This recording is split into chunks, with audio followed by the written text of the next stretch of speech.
1, 2, hey. Yat She'e Jeneda Benally Inishya. My name is Jeneda Benally. And I'm Jeneda Benally. Dahi, what do you think of your mom yelling into a megaphone at these demonstrations? I'm proud of her. I've been waiting for the time that Dahi will be embarrassed of me. I've grown up watching my grandmothers fight against relocation and fight against the desecration of sacred sites and fight against the removal of our people from our traditional homeland. My brothers and I formed a punk rock band to really kind of bring voice to these issues. Today she's still fighting and singing, but from a more hopeful place.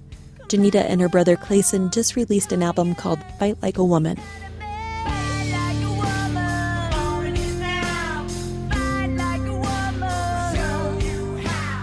I'm Laurel Morales. We'll find out what shifted for Jeneda in this episode of Changing Woman.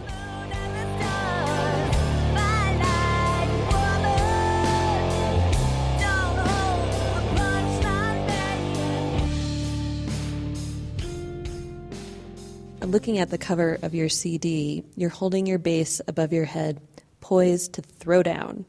An electric bass, your weapon of choice.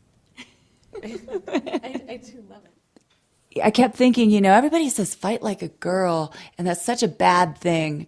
But to fight like a woman, like I come from a matriarchal society. We are Dene, and when we fight like a woman, we really fight. We put our minds and our hearts together. We call on the spirits and the deities. Like, we fight. Navajo women fought alongside of the men in battles against the Spanish conquistadors and against other tribes. I really wanted to connect that history with the fact that as Dene women, we haven't ever stopped fighting.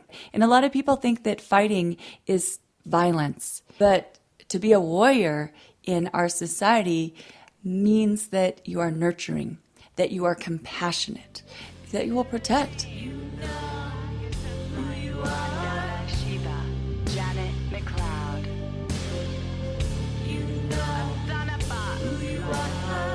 I just want to describe where we are for a second. We're sitting in Clayson's kitchen just east of Flagstaff. The brother and sister are tall, lean, and striking. Jeneda, you come from a long line of strong women. I saw my grandma, who was this pint-sized woman with gray hair, but had the strength to wrestle down a horse and had the strength to carry whole barrels of water off the back of a pickup truck. I grew up really understanding that as a Dene, as a female, that all things were possible. I remember being really little and going out and on the horse and herding the sheep, and not having any worry in the world except that maybe a mountain lion would come. But you know what? My grandma and my parents gave me the tools to know what to do if a mountain lion had come. The Benally kids grew up playing with mountain lion cubs on the dirt floor of their one-room hogan, or traditional Navajo home. Their parents are famous hoop dancer and medicine man Jones Benally and music promoter and manager, who they call Momager, Berta Benally. Our father, Jones Benally, was actually touring throughout the world with Buffalo Bill's Wild West show. And our mom was really responsible for creating a lot of these iconic rock and roll places. We grew up hearing stories about Janis Joplin, Bob Dylan, Jimi Hendrix, and never really believing. We're like, oh my gosh, our mom's kind of crazy. And then, meeting her friends as we grew up, and we're like, wow, our mom was definitely crazy, and she hung out with a whole lot of crazy people. And that's pretty awesome. Yeah. So our parents met in Hollywood, California. My mom's car broke down in front of a jewelry shop that my dad was working at doing repairs. So my mom thought, well, I'll call a tow truck and I will get my bracelet fixed. And she went in and she met my dad. They eventually moved back to the Navajo Nation, where Jones was from, and had 3 children, Jeneda, Clee, and Clayson. Jones took the family to the Grand Canyon to perform native dances for tourists. At one point, the family of 5 lived in a small trailer. We didn't have much access to music other than what our parents were singing and the ceremonies that we were attending. And so our parents' friends said, we've made this mixtape for you. This is called Punk. And off that mixtape, there were so many bands. There was Bad Brains, the Sex Pistols, there were the Ramones, of course. And it totally blew our minds, like, because we realized, wow, there is so much truth in this music. There's so much emotion and so much energy. And that really spoke to us because of our background, because of the resistance and the oppression that we felt growing up, with our connection to our homeland and relocation. Many families, including theirs, had been relocated because of a land dispute between the coal mine and the Navajo and the Hopi tribes. Janeda's youngest brother, Clayson, found an outlet for his frustration in music. Drums became my passion at the age of 8, 9, 10. When I finally bought a drum set at the age of 10, it was just, there was no going back. It just kept playing and playing and playing. And I was a mumbler and I had problems communicating. And for me, the drums became my voice. I heard this instrument on an album and I was like, what is that deep rumbling sound? And I just thought it was the most amazing thing. And anytime that I listened to music, I just wanted to hear the deep rumbling sound. And so then I, then found out that it was the bass. I was like, I have to get one. It felt protective for me. Every time I hear that rumble, it just envelops me, and I feel like I'm in this protective shell. Their brother Clee bought a guitar at a pawn shop, and they formed a band. Clayson came up with the name. I think I was about maybe 8 or 9. Came up with a bunch of different names, and then eventually I drawn a picture of the world consumed by the pollution and the flames, and I called it Blackfire.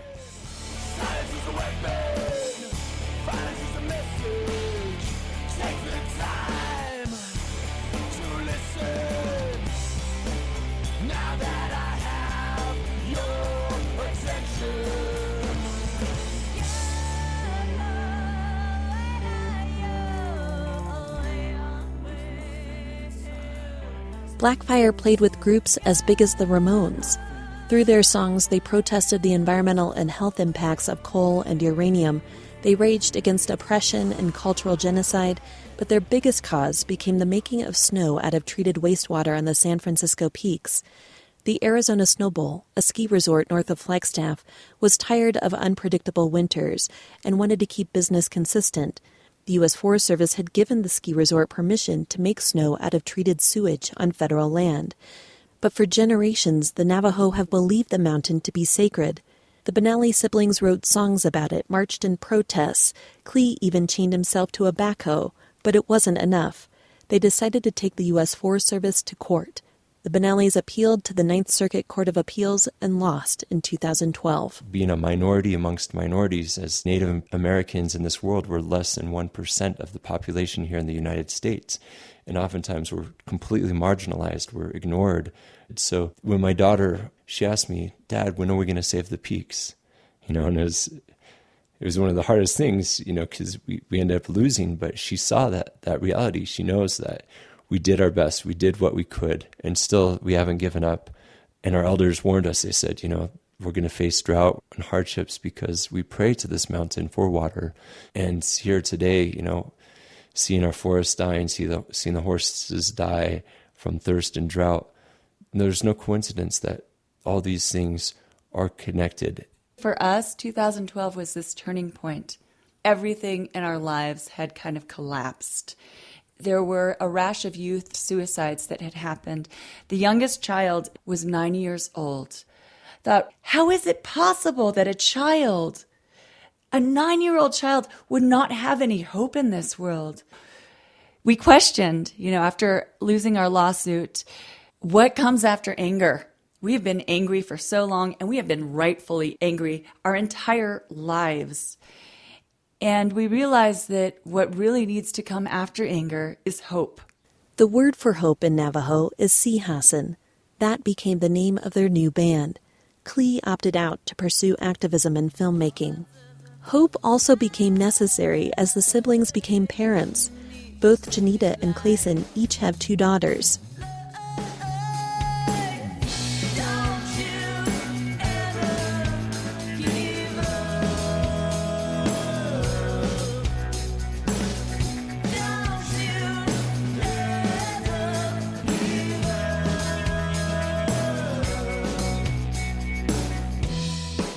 It's like putting a drop of water on something that's been dehydrated because it just blossoms. You never realize the amount of love that you have. The love is so immeasurable and so infinite that, of course, you're going to want to move mountains, or you want to actually protect mountains for your children because, it's all about them.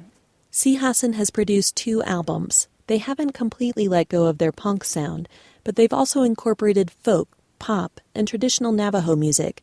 Their latest album, Fight Like a Woman, even includes their kids. We have all the girls singing on it because it's really, about community coming together, and we see our youth as our future leaders, especially from the Dene Nation. It's matriarchal, so it's all girls chanting and singing, "We can, we will, we are strong together." We are strong together.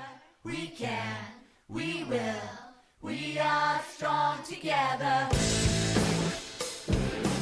The source of that song came from the story of L'Oreal Tsinigini from Winslow, who was killed by a police officer brutally in a case that was so unjust. We marched, my daughters marched as well, and we spoke outside of the jail. And I said, hey, we're your community. L'Oreal Tsinigini was someone's daughter. She was someone's aunt. She was someone's mother. Just like you are an uncle, just like you are a father. Like, it's time for us to come together. The Benallys are activists and teachers. Jeneda and Clayson go to schools all over Indian country where there are disproportionately high dropout rates and suicides. They teach teens how to write their own songs. The family also frequently gives workshops on Native American issues, like this event recently at the Flagstaff Public Library, where they talked about Navajo traditions. When we learn about cultures, when we learn about other peoples, then we're less afraid, right? Then we don't make up crazy things about people that aren't true, which are called stereotypes. And when we do that, then we can build bridges of respect. Then we realize, well, we're all just one people living on our Mother Earth. Jeneda says we are a force when we find our commonality rather than our differences. I've been fighting for over 40 years now, since I was like a year old. I was born into fighting, and that's what I know. And I can finally take a step back and take a deep breath and know that, okay, you know what? Our future's in really good hands because there are some amazing youth who are really taking leadership and really holding adults accountable. That was actually a really good segue to fight like a woman, Jeneda. So what does it mean to fight? Thanks for doing my job. Fight Like a Woman is really written about the stereotypes that we face as women. And we need to confront the stereotypes and start defining ourselves.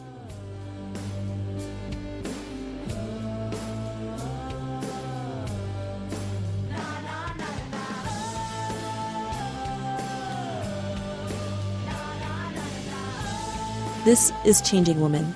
I'm Laurel Morales. Tomorrow we'll meet a healer who lives in Gallup. Do you want to sign off? I'm Dahatia Benally.